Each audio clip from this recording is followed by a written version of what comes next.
primeiramente, a minha primeira oportunidade de viajar pra fora do país, então ter Foi contato... sua primeira oportunidade, através da robótica. Isso, ter contato com pessoas de culturas diferentes, a gente aprendeu muita coisa, a gente viveu muita coisa. Hoje, o número de meninos e meninas dentro da robótica igualou 50%. Que a robótica é um lugar de construção pessoal. É um negócio que vai te desenvolver aquelas habilidades que não são técnicas, aquelas habilidades de comunicação, ou às vezes de pesquisar algo e não assim de saber alguma coisa. Então são coisas que são importantes, inclusive, para o mercado de trabalho hoje em dia, né? TV 98 apresenta Tem Futuro. Se tem escola SESI e Senai, tem futuro. Cheguei! E o Tem Futuro tá na área! O programa dessa semana está mais do que especial. A minha parceira Ana Bárbara foi lá em São João del Rei acompanhar uma equipe de robótica de responsa. Confere aí, é com você, Ana!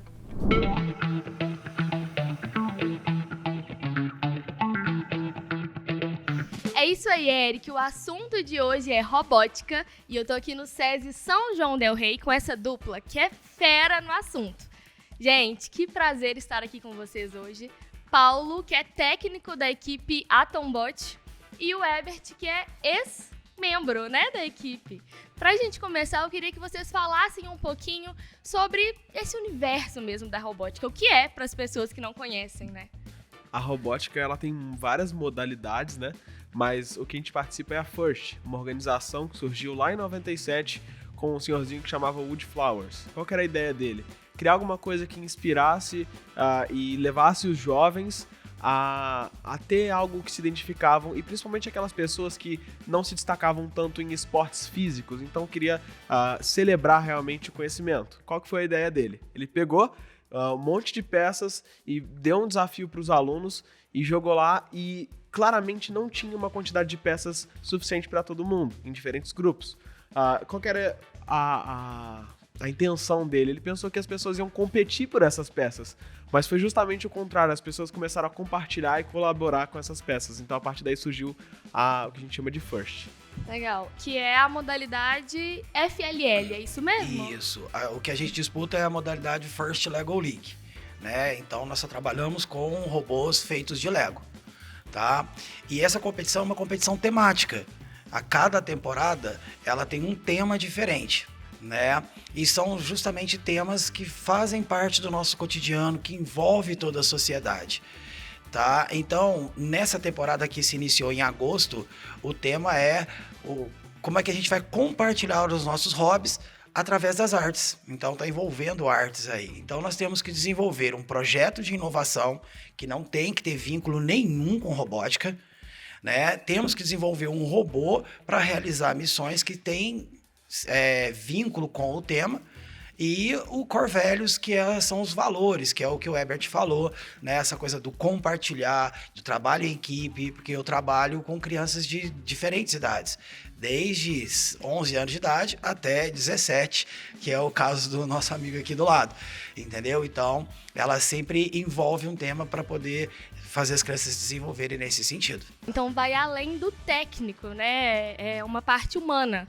também, né? De colaboração, ajuda. Sim, né? Inclusive legal. Tem um filme, né, num desses streaming, que fala exatamente isso, né? É um filme sobre a FIRST, né, que foi lançado, que fala que a robótica é muito mais do que robôs, né?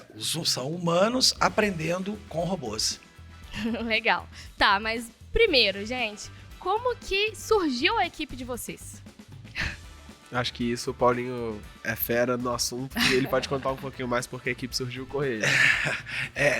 Foi assim, em 2003, na verdade o Lego, né, a robótica chegou no SESI em 2011, né, para ensino fundamental 2 e médio. E em 2013 veio o convite, porque o SESI começou a organizar a competição.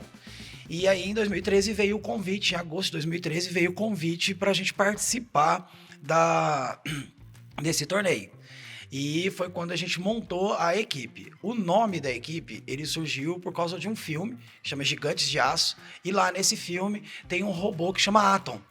E esse robô foi encontrado no meio do barro, numa sucata, né? Então, a trajetória do robô, né? A forma com que ele foi conquistando até chegar a ser campeão mundial, eu acho que tinha tudo a ver com a gente, porque nós estávamos completamente sem noção, não sabia como é que funcionava.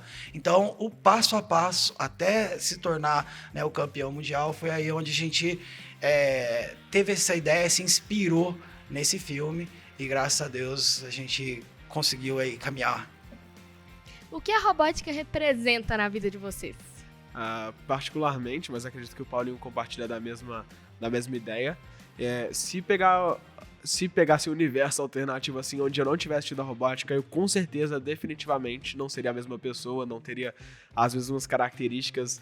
Enfim, eu acho que é algo que agrega demais. Inclusive, uma frase que é muito utilizada no meio da robótica é que não são pessoas, ou crianças, no caso, construindo robôs e projetos, mas o contrário. Então, robôs e projetos construindo pessoas, montando um futuro. Sim, a robótica, eu sou suspeito para falar. A robótica é tudo na minha vida. Né? A robótica é a minha paixão, é o que me deu uma vida diferente. A robótica transformou minha vida completamente. E eu acredito muito que ela está transformando a vida de várias outras pessoas. Né? O fato de você poder estudar, criar projetos que possam contribuir para a melhoria da nossa sociedade, né? Melhoria da vida de pessoas, acho que isso não tem como não transformar a sua vida. Então, a robótica é algo mágico, a robótica é algo lindo, a robótica é algo que pode e transforma a vida dos seres humanos. Faz da gente pessoas melhores. É nisso que eu acredito e é isso que eu tenho visto todo esse tempo que eu estou trabalhando. Então, eu quero continuar por muitos outros anos ainda transformando a minha vida e a vida desses jovens, que é muito importante. Paulo, me fala como que a robótica agrega no futuro desses jovens. Então, a robótica ela pode levar os jovens a vários caminhos diferentes, né? E ela pode dar essa oportunidade. Bem, em conhecimento técnico, né? É uma coisa que vai agregar muito, então elas vão conseguir ter conhecimento técnico, relação, né, que eles estabelecem relação não só entre eles, mas também entre equipes. Então eles têm um network muito grande, não só com pessoas do país, mas com pessoas de fora do país, né? Além da parte científica, né? Porque eu tenho ex-competidores que já saíram direto aqui, né, da Ato e entraram na universidade e já de cara no primeiro semestre conseguiram iniciação científica. Né? Tem vários exemplos disso. Então, ela abre portas. A robótica sempre vai abrir portas, tanto para os meninos quanto para as meninas, né? Então, e para você ter uma noção, hoje o número de meninos e meninas dentro da robótica igualou 50%. Em todos os torneios hoje você tem um número igual dos dois, né? Tanto de menino quanto meninas. Então, a robótica é para todo mundo, ela agrega muito na vida dessas crianças, além de dar um futuro, proporcionar um futuro bem bacana. E Herbert, qual que é a relação da robótica com a educação? Então, a robótica ela é multidisciplinar. Então, assim, quando eu entro na robótica, é claro que eu vou aperfeiçoar meu conhecimento com robôs, mas eu vou aperfeiçoar meu conhecimento na matemática, na química, na geografia, história. Então, todas essas áreas são aperfeiçoadas e fazem parte da robótica. Você pode pensar e perguntar, por exemplo, o que robótica tem a ver com, por exemplo, geografia? Aparentemente nada. Mas se você pegar, por exemplo, temas como da Nature's Theory, acho que em 2013, era um tema que falava sobre desastres naturais. Então você já consegue encaixar. Então cada tema vai acabar encaixando em uma disciplina da escola, por exemplo. Então é uma coisa que acaba agregando pro aluno e tornando o aluno cada vez mais competente. Até porque vocês têm que solucionar problemas da sociedade, né? E esses problemas da sociedade envolvem todas as matérias, né? Exatamente. Além das relações, respeito. Então a gente trabalha muito essa questão do respeito entre eles, respeito com as pessoas e por aí vai. E como é o dia a dia de vocês com a robótica?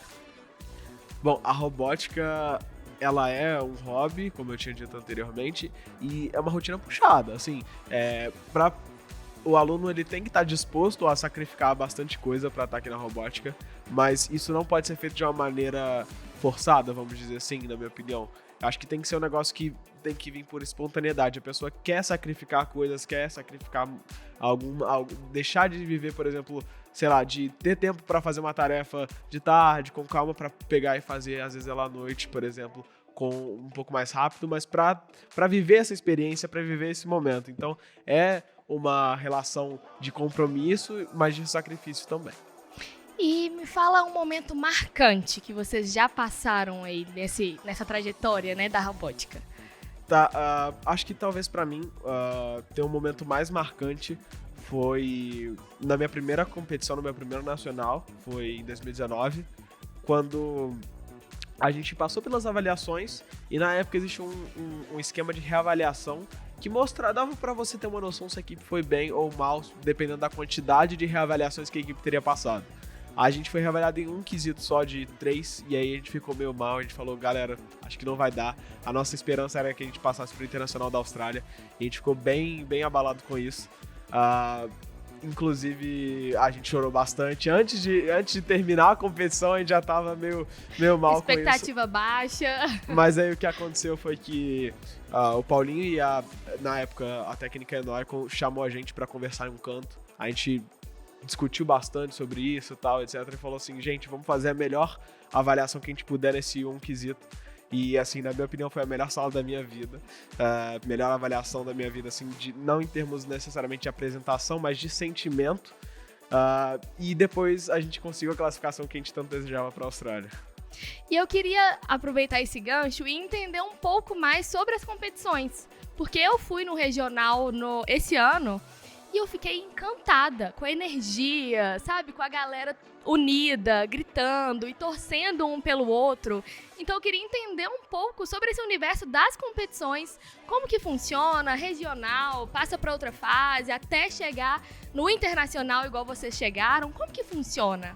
Então, como eu falei, né, a gente é avaliado em quatro quesitos, que é o projeto de inovação, design mecânico, core values, que são os valores da FLL, e a parte do desafio do robô, que é onde o público assiste, que é a mesa onde o robô vai andar, vai tentar realizar o máximo de missões possível.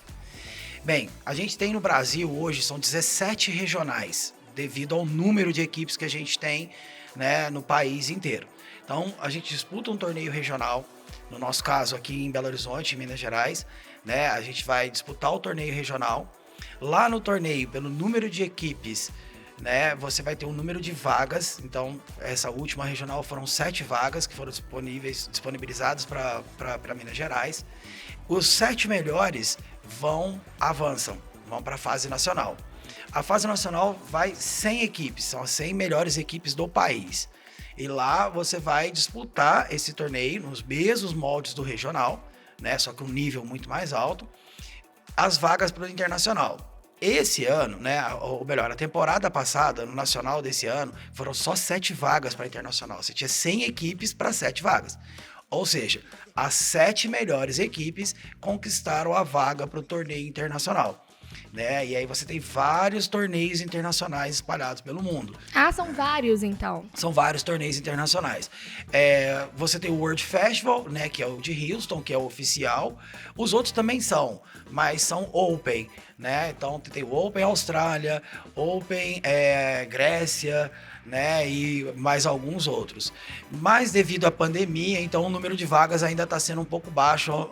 Ao longo das próximas temporadas deve aumentar esse número de vagas. Já chegou a ter 20 vagas para o Brasil, né? Mas essa temporada foram só 7 para poder caminhar.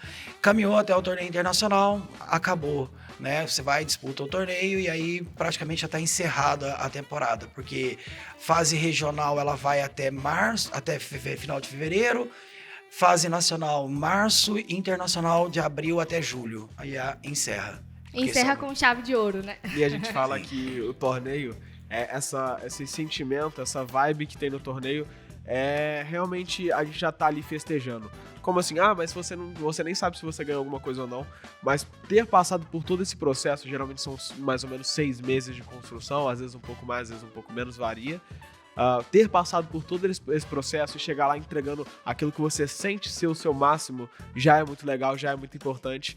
E a gente sabe também que a classificação é legal, que é bom avançar no torneio, mas esse sentimento de dever cumprido, de chegar lá e agora vamos aproveitar, e essa interação entre as equipes também acontece muito justamente pelo Corvelos e pela vontade de celebrar o trabalho que todo mundo fez.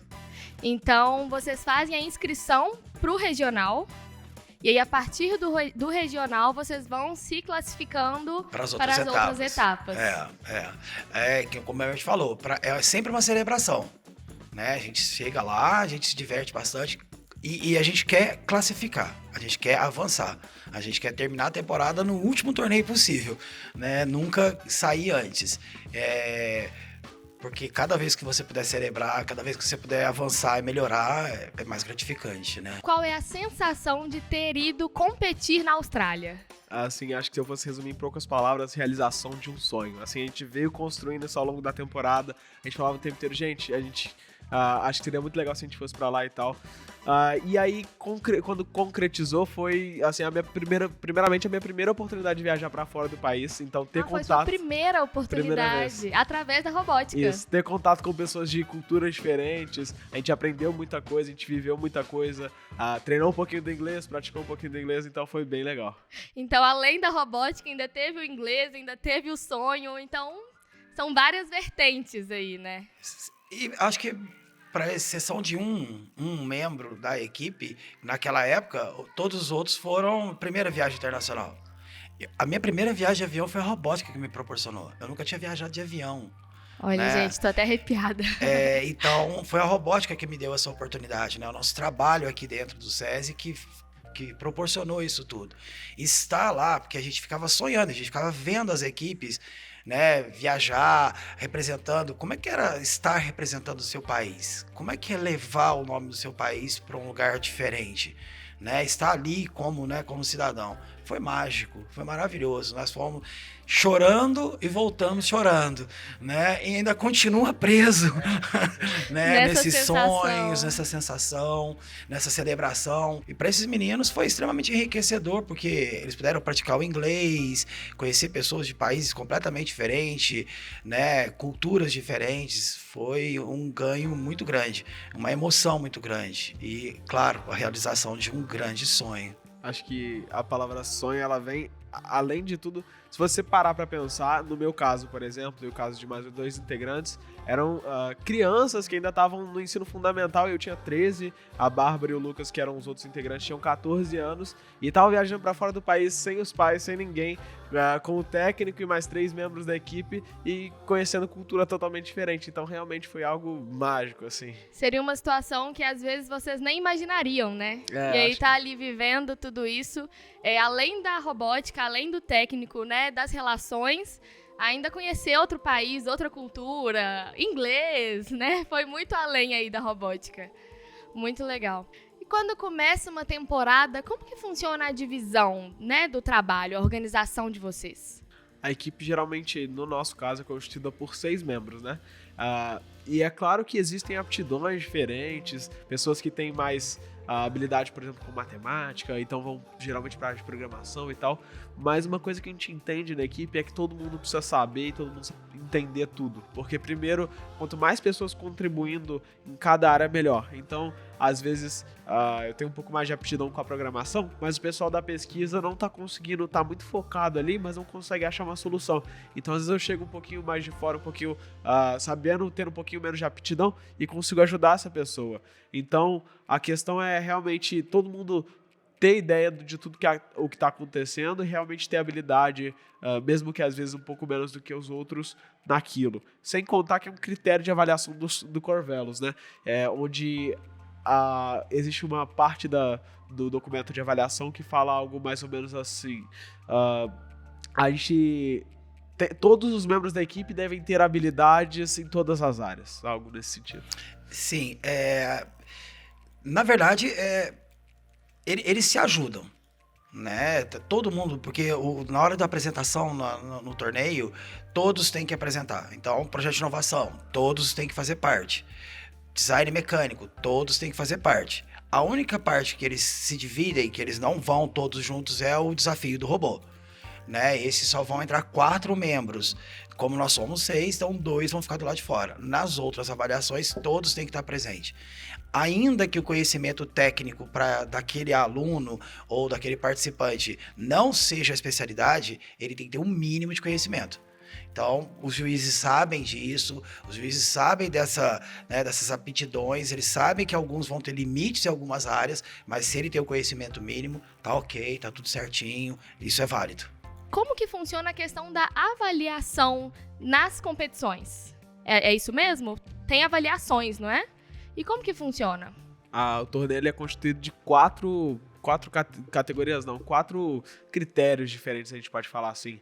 O primeiro deles é desafio do robô, onde é um teste prático mesmo para ver se o seu robô faz as missões que eles colocam para você. Você tem um tempo de 2 minutos e meio e as pessoas vão manejando o robô e colocando ele em pontos estratégicos. O robô vai sozinho, faz a missão e volta. Quanto mais pontos você tiver em 2 minutos e meio, melhor você ficar ranqueado. A gente tem a parte de design do robô, onde avalia-se os conceitos utilizados por trás do seu robô. Então não é só pegar e fazer um robô que funciona, mas mostrar que teve uma lógica por trás e não foi só coincidência. Então a gente pensou em tal conceito físico, a gente pensou em tal parte matemática, etc. Além disso, a gente tem um projeto de inovação. No projeto de inovação, a cada ano a gente tem um tema diferente e a gente precisa criar algo que ajude a sociedade, que ajude as pessoas relacionado a esse tema. Então, por exemplo, o tema dessa temporada é como compartilhar hobbies, como que eu posso passar para as outras pessoas aquilo que eu gosto de fazer, passar esse sentimento. E por último, Corvelos, que seria basicamente uma relação entre as pessoas, né? Sim. O Corvelos são os valores, né? Se a gente for fazer a tradução ao pé da letra, os valores do coração. Então, ali no Corvelos, a gente está trabalhando inclusão, porque você trabalha com crianças de diferentes idades, né? Você tem na equipe criança de 11 anos e um menino de 16, um adolescente de 16. Então, como é que ele se relaciona? Como é que esse menino de 16 anos aceita a opinião de uma criança de 11 anos? Né? Então, também trabalho em equipe, relação com outras equipes. A gente tem, né, com a gente, que a gente não tem que esconder o nosso trabalho. Eu não tenho que apresentar meu trabalho só no dia do torneio. Não, a gente compartilha, a gente conversa, a gente mostra o trabalho para as outras equipes. Caso seja necessário, a gente ensina as outras equipes da mesma forma que a gente aprende com as outras equipes. Então, é o valor máximo da competição, que é o Corvelos, e aí nós somos avaliados nesse quesito também. A equipe que tiver melhor desempenho nos 4 quesitos é a equipe que vai ser campeã. Né? Porque tem equipes que às vezes têm destaque em um, mas nos outros não conseguem desenvolver. Mas para ser campeão, para estar evoluindo, passando para outros eventos, você tem que ter equilíbrio nas 4 áreas. Entendi. Então, são 4 avaliações e aí cada pessoa da equipe faz um tipo de avaliação, é isso? Apresenta uma avaliação? Como que funciona? Não, o grupo tem que fazer todas as avaliações juntas. Então, todo mundo aprende tudo. Todo mundo... Uma pessoa é específica em uma área, outra pessoa é específica em outra, e todo mundo aprende tudo. É claro que existem aptidões dentro da equipe, então, por exemplo, no meu caso, eu tinha mais aptidão com a parte do robô, programação, construção, mas todo mundo tem que saber e tem que aprender sobre o que a equipe no geral está desenvolvendo, né? Então, por exemplo, quando eu tinha uma discussão sobre projetos de inovação, não eram só as pessoas que têm mais aptidão na área que faziam a discussão. A gente também compreende que, às vezes, até tendo uma pessoa mais fora da área em que ela tem mais aptidão, é importante para, às vezes, enxergar alguma coisa que outra pessoa não enxerga. Então, isso é muito importante, além de um requisito de avaliação, é também algo que aumenta o seu desempenho no geral.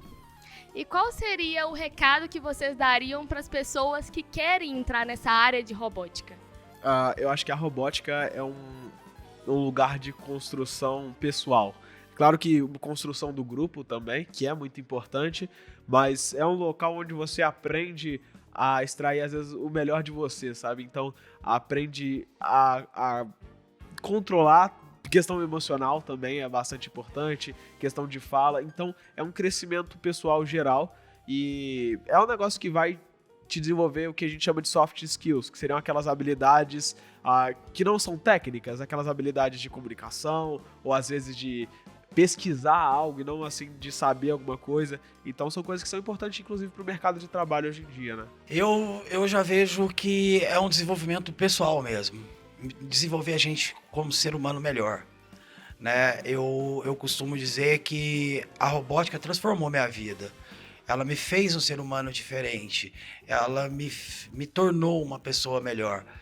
Então eu acho que a robótica faz isso com a gente. Né? É você ter essa oportunidade de trabalhar com o outro, de ouvir o outro, respeitar o outro, é o que faz a gente crescer, o que mais me emociona, o que mais me faz gostar da robótica. A parte técnica, sim, é importante, principalmente para os jovens, né? É legal eles desenvolverem tudo isso, mas eles saem daqui ser humanos diferentes, eles saem daqui ser humanos melhores, que querem realmente, né, fazer o mundo diferente. Não é só da boca para fora ou por causa de uma propaganda. Não, é porque eles se tornam pessoas melhores, eles se tornam pessoas diferentes. Então, toda pessoa que quer melhorar, né, acho que a robótica é uma grande oportunidade dela fazer isso, de ser um ser humano que vai poder transformar a vida do outro. Eu consigo garantir pra você que se eu não tivesse tido a robótica durante esses 5, 6 anos que eu tive mais ativamente, eu não seria a mesma pessoa, isso é com certeza. Inclusive, uma frase que me marca muito é que na robótica não são robôs ou pesquisas construindo pessoas, mas... não são pessoas construindo robôs ou pesquisas, desculpa, mas sim pesquisas e robôs construindo pessoas, sabe? Então é esse desenvolvimento pessoal que o Paulinho disse, melhorar cada vez mais a si mesmo. Gente, confesso que eu tô extremamente apaixonada com a robótica. Quero continuar aprendendo mais com vocês. Paulo e Herbert, muito obrigada por essa troca, por essa experiência, né? Pela nossa conversa. Foi muito bom. A gente que agradece. Nós que agradecemos a oportunidade de estar falando, divulgando o nosso trabalho, falando sobre a robótica, que é algo tão importante e tão transformador, né? Para nós e para todos esses jovens. E é isso aí. Agora é com você, Eric. Incrível, né, Ana? Como que essa garotada está anos-luz à nossa frente. Eu tenho certeza que todos esses aprendizados servirão muito daqui pra frente na vida deles. Olha, se você perdeu esse programa e quer rever outros, você pode acompanhar a gente nas nossas redes sociais. Eu vou ficando por aqui, mas sábado que vem eu tô de volta com mais Tem Futuro. Espero você. Rede 98 apresentou Tem Futuro. Se tem escola SESI e Senai, tem futuro.